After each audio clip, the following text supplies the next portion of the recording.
viewers.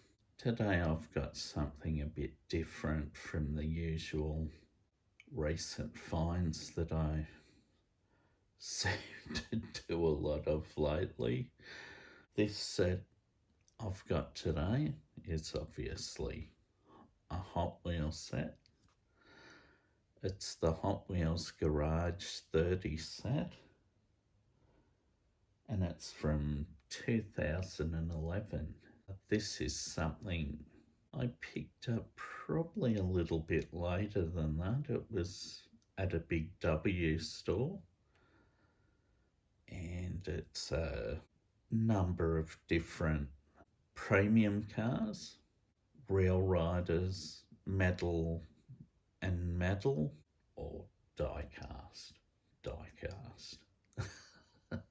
This is a set that's been sitting in the back of a project car I've got in the garage, and I've been clearing out the car.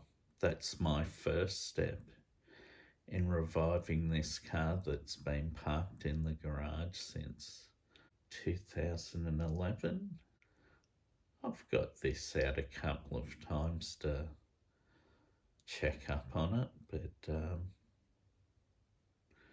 it's still in pretty good order, of course, because it's in the dark and that sort of thing. So I'll flip the lid on it and give you a look at the cars inside. Now, this is it with the lid opened. It's 5 different brands of vehicle. Starting from the left, you got Ferrari, Ford, GM, Mopar, and VW. Now, obviously, at the moment, this lamp in the background's a bit of a pain on the VW side, but as we go along, I'll sort that out anyway.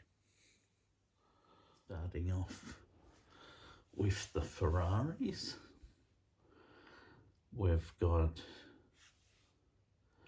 a 250 GTO,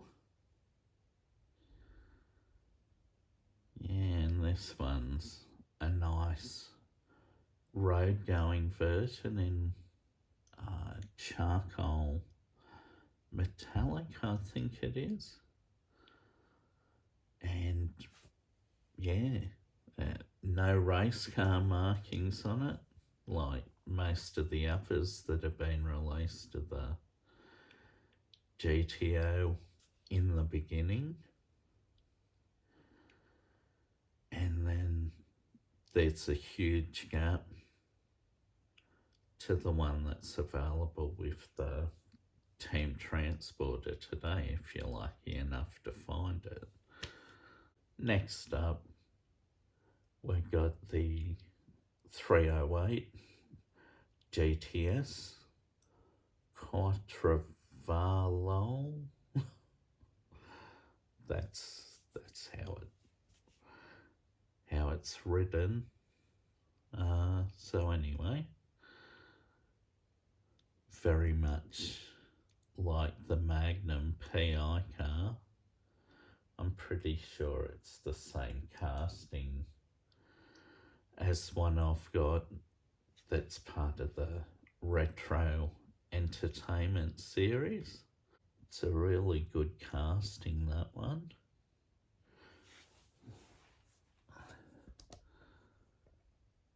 And below that,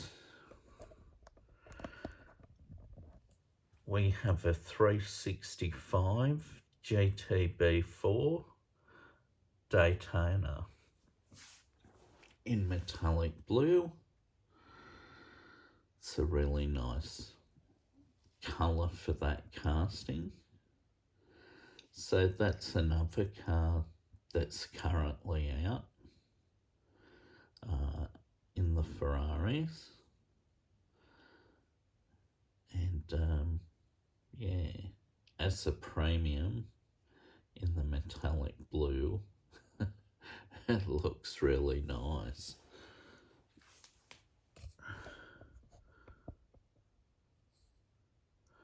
Right, and below that, we've got a Ferrari D-nail. I haven't actually written that one down. Yeah, but it's a Ferrari D-nail.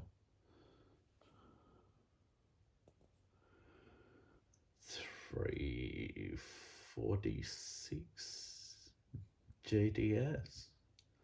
Although that doesn't really matter because Ferrari D-nail is the main thing. Named, of course, after Enzo Ferrari's son. I don't know whether he died before that car was made, but yeah, it's a nice casting.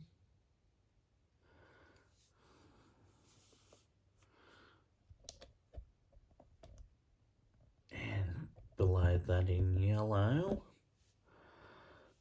we've got a 330 P4. It looks quite good.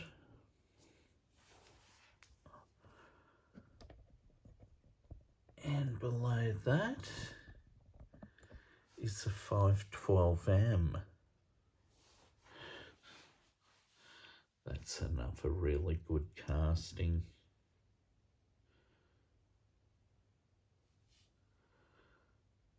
And out of those, because they're on cards, from what I've read, the top cars in this set are exclusive to the 30 car set, and the rest were released separately carded. Yeah, so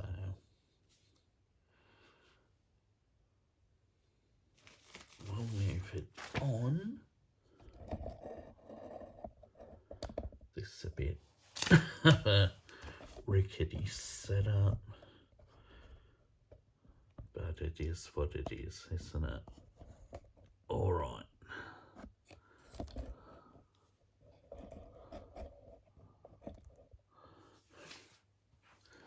Righto, next one in line, we've moved over to the Fords. At the top of the cards, you got your brand at the top, this one Ford, and of course the Ferrari had the prancing horse. The first one's a 67 Ford Bronco. Yeah, I think the wheels on this are possibly a bit too big. Would have been better if they put a smaller set of off-road wheels and tyres on this one, but anyhow, but it does make it look a little bit cartoonish or tuned. Okay, below that one we have a 1973 Ford Falcon XB,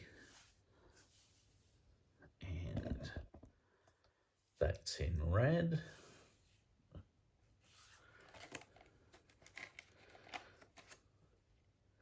And I actually have one of these separate. I think I bought this one before that set, or before I got this set, I should say.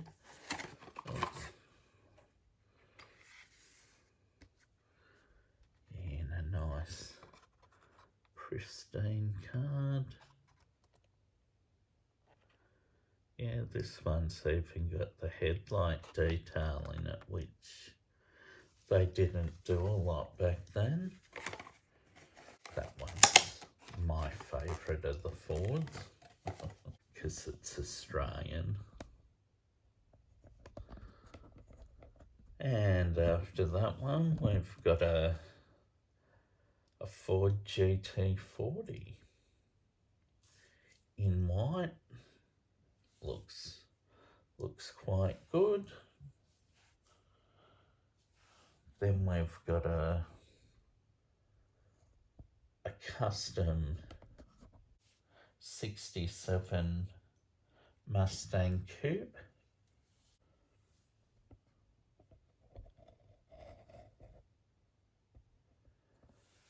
And below that, we've got a 1964 Falcon Sprint. And down below, we've got a Mustang Mark I from 1970. Moving on to the GM.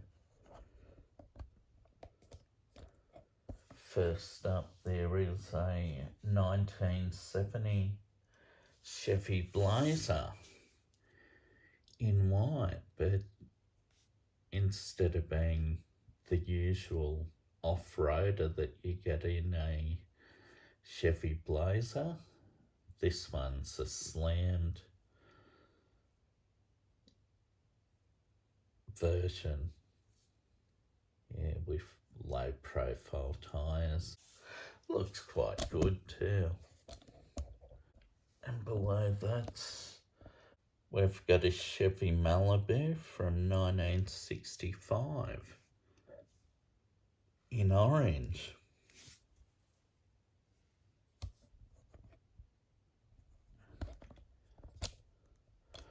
Below that, we've got a 1967 Camaro in yellow.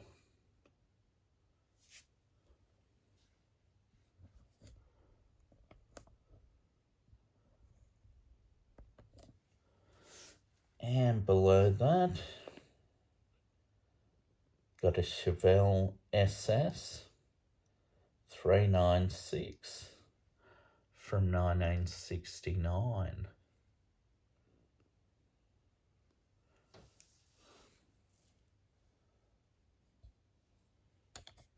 Now below that, we've got a Pontiac.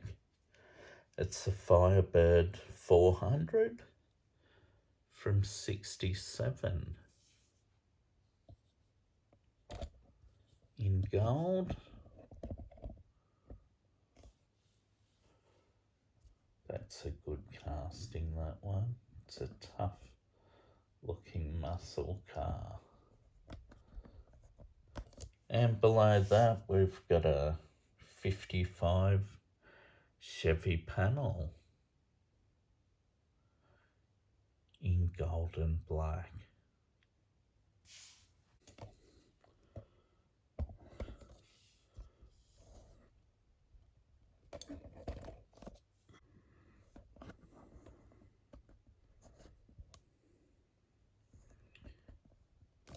Now moving on to the Mopar side, we got a 1970 Dodge Power Wagon. Now that thing well and truly suits the big wheels on it because, you know, it's a bigger truck.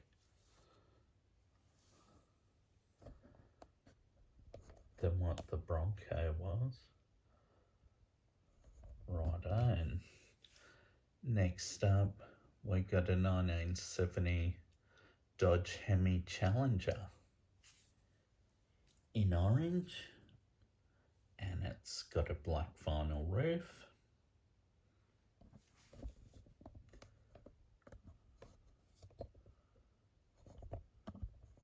And after that, we got a 69 Dodge Coronet Super B.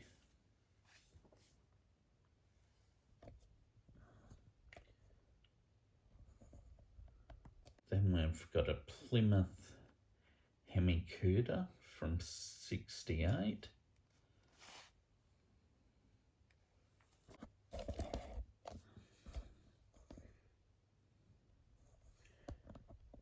And then we've got a Dodge Demon from 1971 in metallic purple.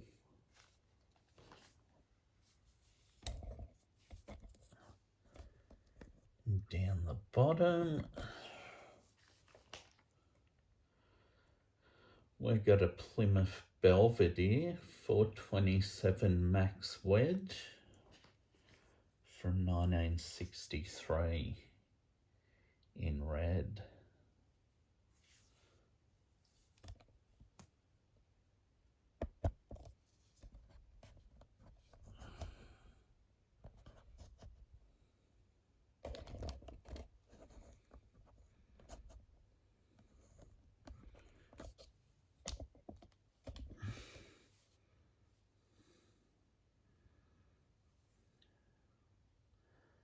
Now, up in the top corner here, we've got the Volkswagen drag bus.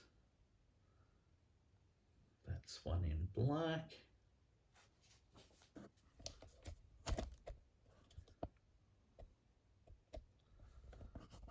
And below that, we've got a Volkswagen Beetle, yellow and white.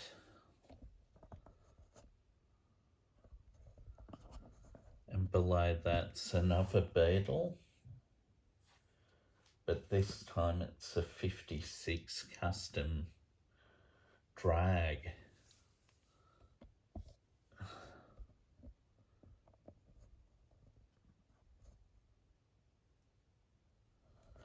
And below that's a Volkswagen Fastback.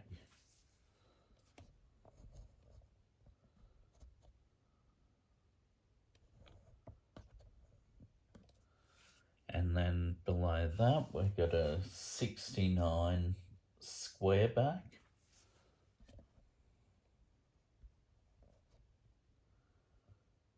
And finally, there's a Carmen Ghia. But unlike other ones that have been done, this one's got a roof on it, I believe. Yeah, might not. Well, maybe it is showing actually. You can see the silhouette of the roof there.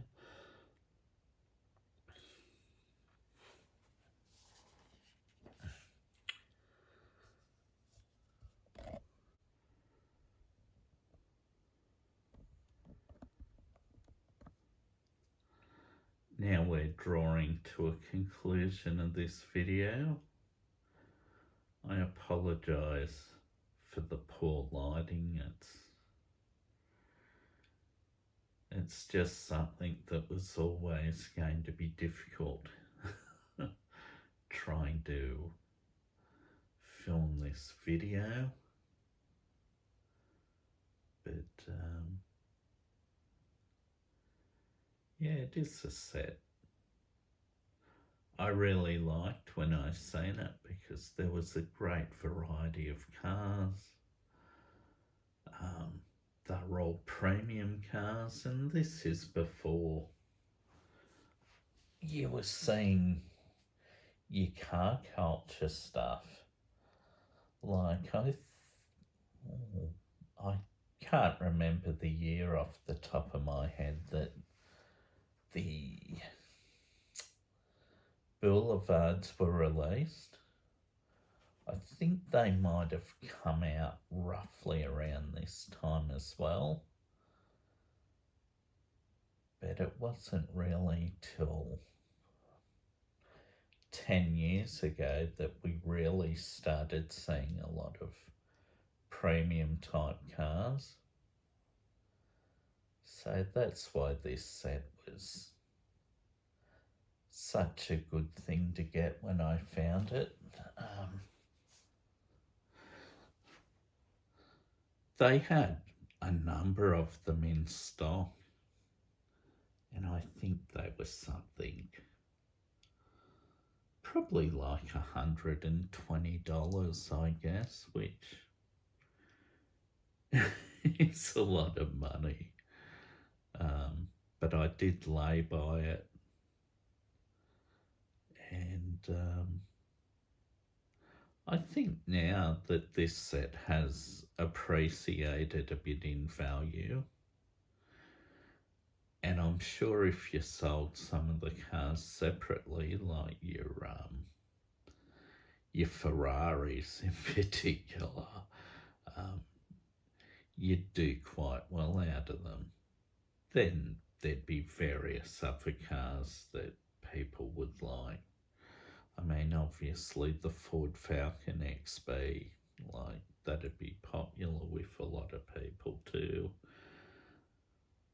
For me personally, in the Chevs, I reckon that Chevy Blazer's something that's a bit special, not because it's one exclusive to this set, but it's just the fact it's not a four-wheel drive Chevy Blazer.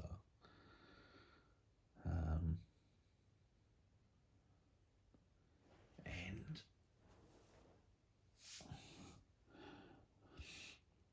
in the Mopars, I'd actually say the Dodge Hemi Challenger, the orange one, that's my favourite out of the Mopars.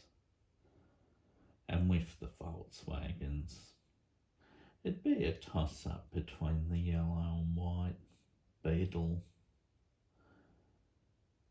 and the Squareback, and possibly the Fastback, because you just don't see that casting now, and it's one I think they should do.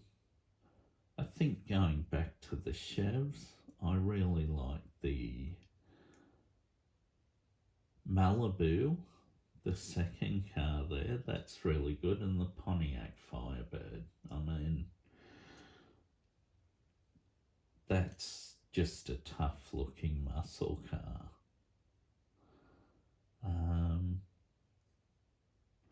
And with your Fords, well, I mean, the 64 Sprint Falcon, you've got the GT40. I mean, I would like that Bronco more if it had a better size set of wheels for it. And with the Ferraris, I mean,